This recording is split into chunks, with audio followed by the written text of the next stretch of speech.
Армысыздар қазақ елі. Назарбаевтың немере інісі Қайрат Сатыбалды бостандыққа шықты дейді. Және оны қарсы алуға бұрынғы ұлттық қауіпсіздік комитетінің төрағасының орынбасары болған Назарбаевтың олда немере інісі Қайрат Сатыбалдың інісі бауыры Самат Әбіш әрине күтіп алды және Алматыдағы үйіне алып кетті деп хабарлайды Телеграм арналар. Естеріңізге сала кетейік, Қайрат Сатыбалды қаңтар оқиғасынан кейін қамалған болатын, Алматыдағы әуежайда ұсталған болатын және оны 6 жылға соттаған еді.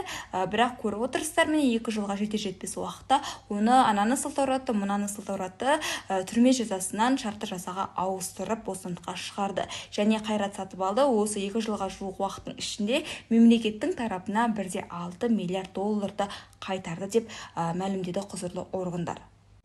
Бірақ сол 1,6 миллиард доллар Сатыбалдыда қайдан жүр деген сұрақ туындайды. Әрине ол ақшаны қалай жинағандығы, Назарбаевқа арқа сүйеп, соның фамилиясын, соның інісі болғандығын пайдаланғаны баршамызға белгілі. Ал жаңа Қазақстан, естеріңізде болса, қаңтар оқиғасынан кейін 2022 жылы пәленше адамда осыншама ақша бар екен, осындайда осындай бәрін қайтарамыз елдің қазынасына деп айтып жатыр еді. Бірақ бұның барлығы құр сөз болып қалды. Бұл енді мемлекетке 1,6 миллиард доллар қайтарғанымен Қайрат Сатыбалдының соңғы ақшасы емес екендігі анық. Форбстың тізімінде болмаған, салық органдарында ондай тіркелмеген, мәлімет болмаған.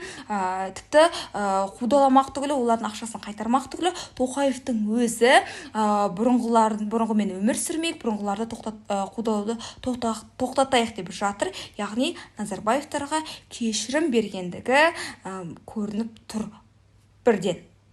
Қайрат Сатыбалдыны қарсы алуға Бекболат Тілеухан, Тазабек Мұхамеджан сияқты жандайшылықтарының да жиналатыны анық.